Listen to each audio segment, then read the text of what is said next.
Welcome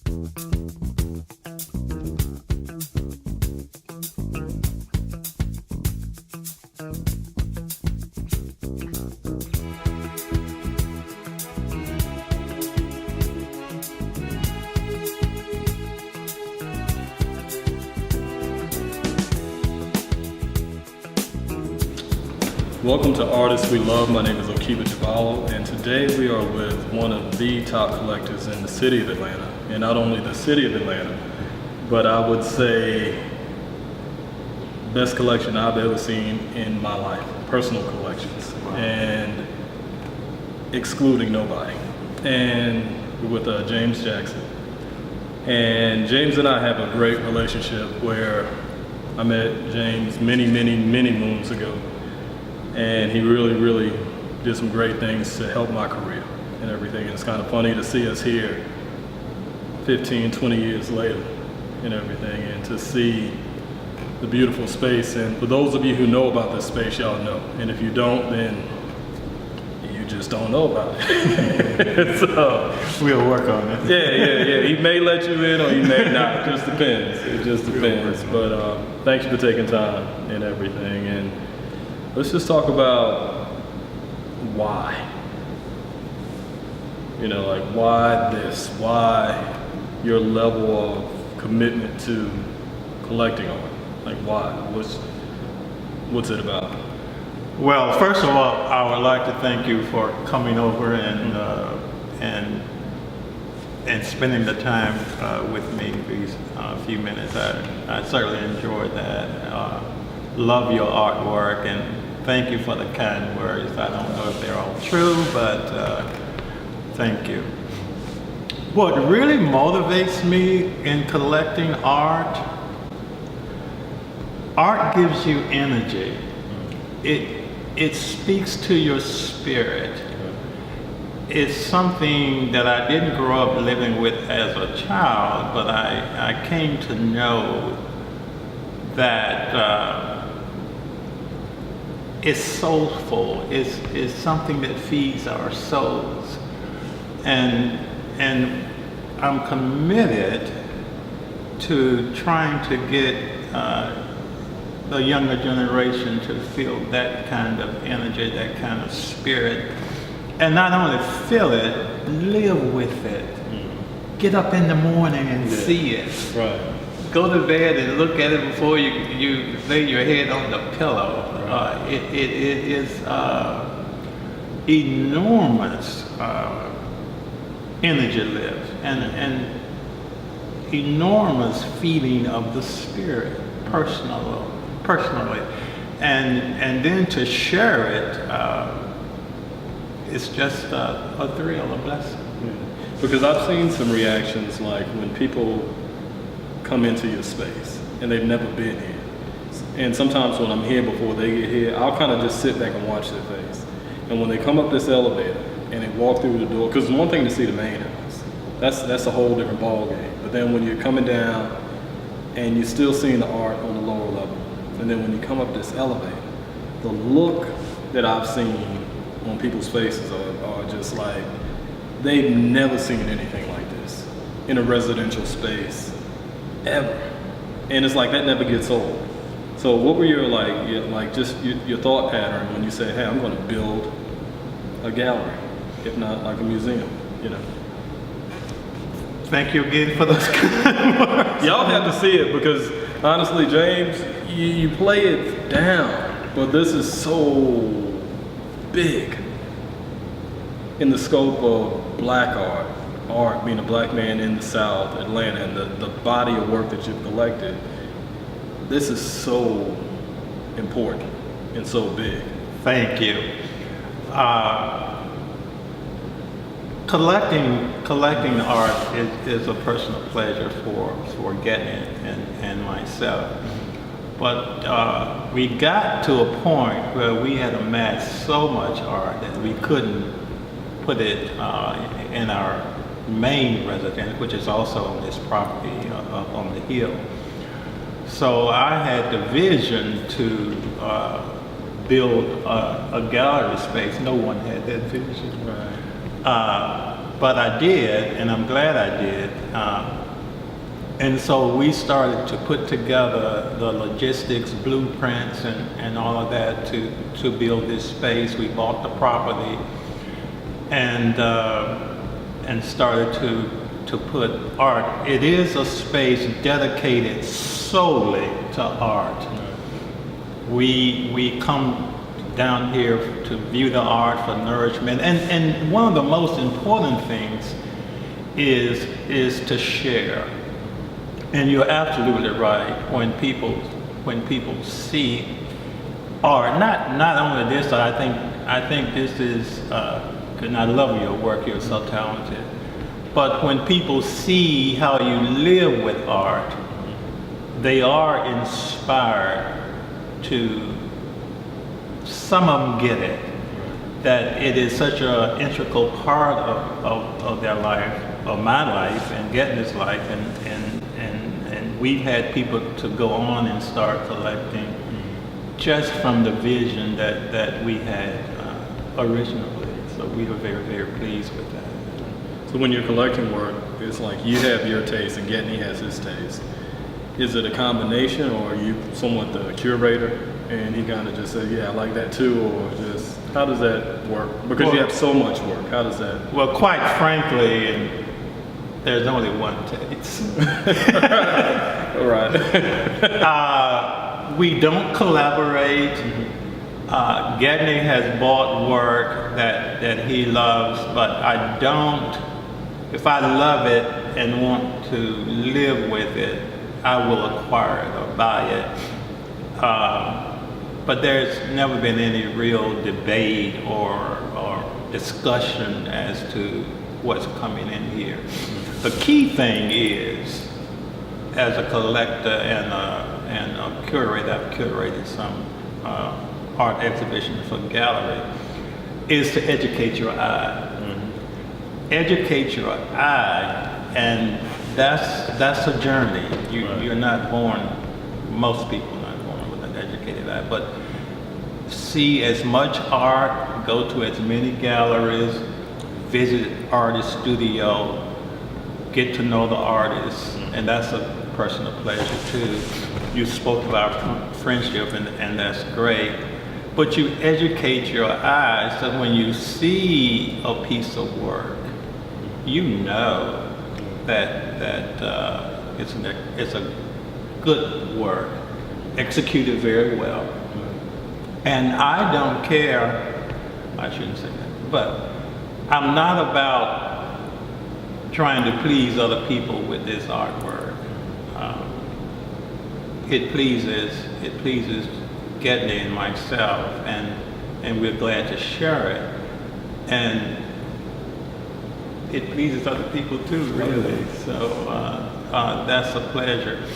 But educate yourself and have the power and strength of your own decision when you decide to live with a piece of work, because you are living with it. You see it almost every day, and we have a country place near Athens, and we have your work there too, and it's just thoroughly thrilling to have our spirits fed with that energy. Wow. So what do you think the answer is? Like, we're here in Atlanta, and Atlanta is in a rut, in regards to the fine art, the black fine arts market. And you have other ethnic groups and other galleries doing certain things, but when we look at black art here in Atlanta, between the galleries and a handful of museums and just the stage that's here, what do you think the answer is in providing a better stage for the artists here outside of the Black Arts Festival and some of those other things that kind of fade in and fade out? I think we need to get to the point where potential collectors and collectors know or feel that art is important in their lives, that they need to have it in their homes, their offices, their professional spaces and residential spaces. They need to know that they can't live without it. No. We spend a lot of time on clothes and cars, and those, nobody wants to go out of their house naked or walk to a venue when you can drive. But your house is the same thing. It should feed your soul. I think the answer to your question is that we need to start or continue mentoring people that are serious about collecting and making sure that their eye is developed. But the core of it to me is that I can't live without this art. We live a different life because we have art, and people that collect do live different lives. We live a different life in inspiration, in concept, in color, in subject matter, in execution, in knowing the artist, and going to artist events. And it's an exciting life, and I'm glad we have that. But I want that for the younger generation as well. So we need to get busy and mentoring people. One of the things I've come to know is that, and I need to do more of this, is invite people into this space because they are inspired and they see that we live with it, that we have acquired. The other thing I want to talk about a state, we need to get away from this notion that art is elitist and expensive. There's a wide range of art that's affordable, and there's the $1 million painting too. But I don't want them to think that it's exclusive. It's not. It is attainable. Again, going back to educating your eye and buying work that's in your budget. And I've always said if you got more than 2 of anything, you started a collection and build on that premise. I got you. So it seems like with the education component, you have the collectors, you have the artists, you have the art dealers. So it seems like there needs to be a widespread educational platform for all three, because from where I've been, there's a breakdown with the artist understanding that your work needs to be on a certain level, and not saying it has to be in a certain gallery, but the execution and your attention to detail needs to be on a certain level. So that education component, and then the art dealer needs to understand that if you're doing it, don't do it as a hobby, do it as a profession, and be serious about your role in this. And then the collector, like you were saying, educating the younger potential collectors with the more seasoned collectors. So that's one of the things I think would be really important to facilitate as like a whole unit. So not just fragmented and broken up and I'll do some here, you do some there, and maybe a gallery does something, but to bring it under one roof, because I see that's a constant struggle. It is a constant struggle, but what I feel is lacking is action steps to bridge this phenomenon with artists, galleries, and collectors. We all say educate, but no one has stated, well, let's be at the class tomorrow at 9 o'clock and we'll start educating. Right. Or let's get some feedback as to what should be done. We get in these forums and it's the same dialogue. Right. I am so tired of educate, and we leave the room and nobody is educated. Right. And we go back and it's educate again, and it's so repetitive.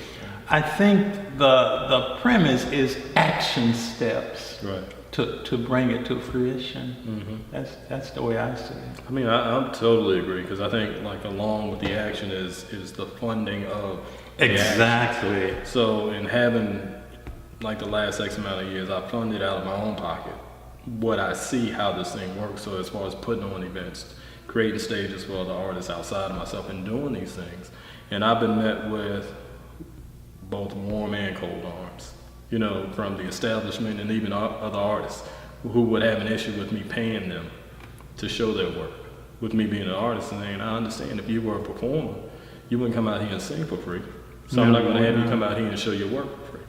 And it ended up, you know, being something that got thrown back in my face, like, who are you to pay me to come show my work when you're an artist? So it's just like this crab mentality in which I don't let it knock me down or, you know, keep me sidetracked, but just saying, okay, the funding of it, whether or not that's state, city, we need to get some money in order to facilitate Exactly. this. And saying, okay, the artists, typically artists, we don't have money to put that out there like that. You know what I mean? So we have to have relationships or put relationships together where if somebody feels safe enough to say, okay, here's a check for $10,000, go do it, they need to feel as though you can actually go execute it.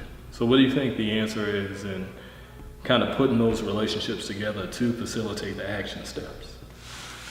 There's quite a bit of wealth in this city, black and white. I think part of it is getting to those philanthropists and stating the case that this should be funded, this is important.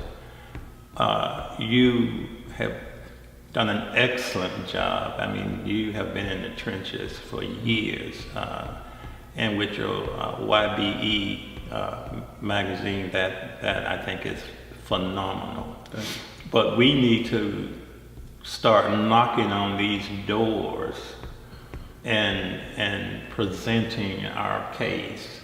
There are foundations all over the country that we should avail ourselves to, and I'm on boards, and I have yet to see a formalized presentation coming from a African American group for funding.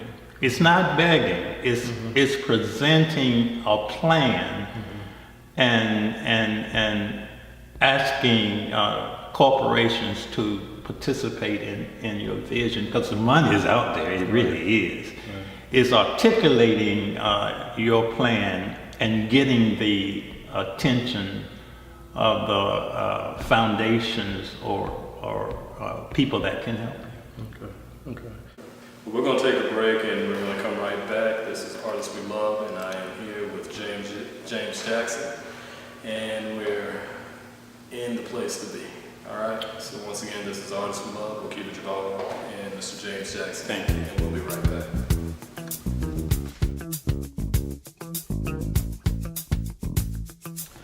All right, welcome back to Artists We Love. My name is Okiba Jabala, and today we are with Mr. James Jackson in his dynamic space.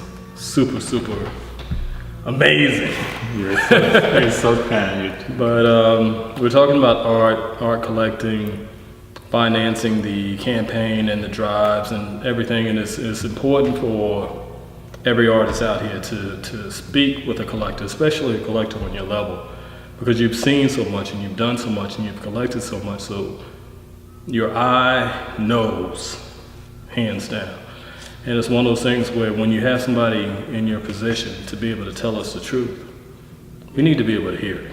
You know what I'm saying? And not get offended, not get upset, we need to be able to hear it. And that's one of those things that I appreciate, you know, because he will call me like whenever I do something, and if it's not exactly, you know what I'm saying, moving in a certain direction, he'll call me in the wee hours and be like, okay, bud.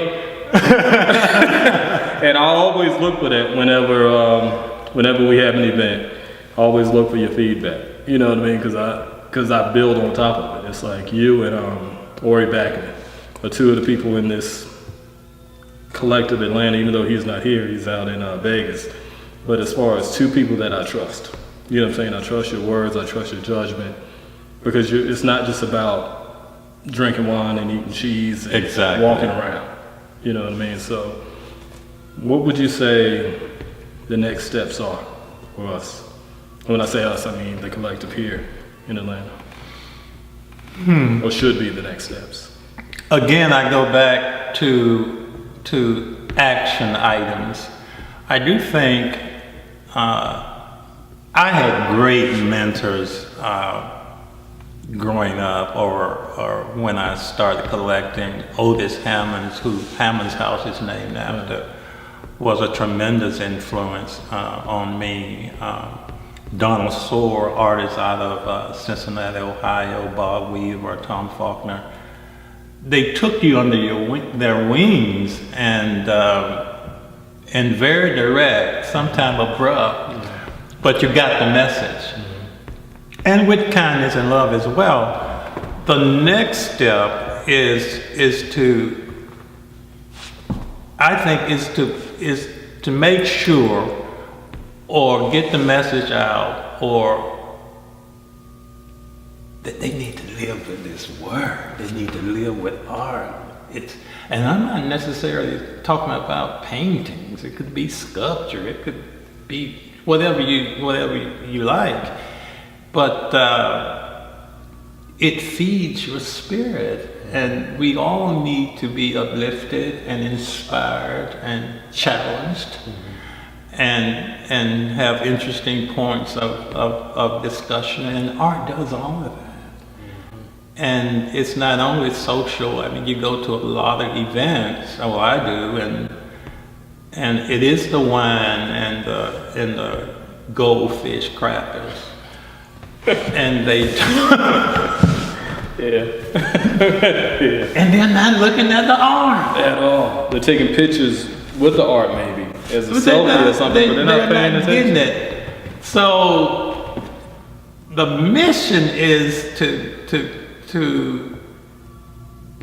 teach how important the art is, and how you need. It's a necessity. That's why I'm saying we need to get away from this elitist attitude about it. It's not. It's like, you need to drink water or eat food because it does feed your soul.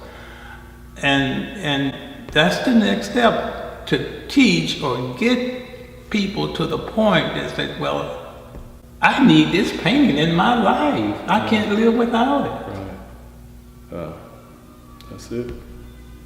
I mean, that's really what it is, and just, I think with this younger generation who are more preoccupied with the cars and the rims and the handbags and those things that come out of the house with them, being able to educate. And there's some athletes out there like Amari Stoudemire, some musicians like Swiss Beats, who are really starting to put an emphasis on art collecting, Jay-Z. But I would like for them to not just collect the popular work, go in the trenches and get some work and make them popular. Instead of saying, hey, I spent X amount of dollars on this painting, go down in the trenches and pull some work. And that's how you really start to massage and facilitate growing the art scene. I agree. And you make a very good point, because a lot of people look up to celebrities and want to emulate them in ways, and they do have an important voice, because we'll watch a movie and a TV show before we look at a painting. Right. So they do have a very, very important influence. But I go back to the point of building your own confidence and power to collect what you like, and live with it, and be inspired by it, and share it. Right. It's a different life again. So this has been Artists We Love. I'm going to see if I can get James to give us a tour, so we can kind of give you a feel of what it is that we see, and help to make you a better potential collector, future collector, a better artist, a better art patron, a better art dealer, a better facilitator of moving this black art scene to where it needs to be here in Atlanta, because it's needed. And it's not just about the wine, cheese, look cute, photo ops and all of that. You know what I mean? Art is the lifeblood for our community. And when we look at everything that's happened in the 60s, it was the art that was able to help stabilize certain aspects of that. But when you look in 2016, where are we? And what are we doing? So this has been Artists We Love. And One more point. I want to thank you for what you do. You're so talented. You're talking about a Renaissance man, and I know you. But you really are. You write poetry, you paint. Your business acumen is superb, and your talent needs to be celebrated, appreciated, and encouraged. Thank you. Because I know it's not an easy road to travel, but thank you for being on that train, and thank you for moving that train forward. I know it's not easy, a lot of stumbling blocks. Plenty of a lot of stumbling blocks, but your tenacity and intelligence and commitment cannot be surpassed. And I just want you to know that we appreciate that. I appreciate it. Thank you. And this has been Artists We Love, man, with James Jackson, and I'm Okiba Jabala. And like I said, I'm gonna see if we can get a quick tour in here, because some of y'all will never make it in here, ever. And that's just the nature of the animal, you just won't. But I'm gonna try and get a little sneak peek for you, so you can be like, wow, this is in Atlanta. And I'm not gonna tell you where, but this is in Atlanta. All right, so Artists We Love. Thank you.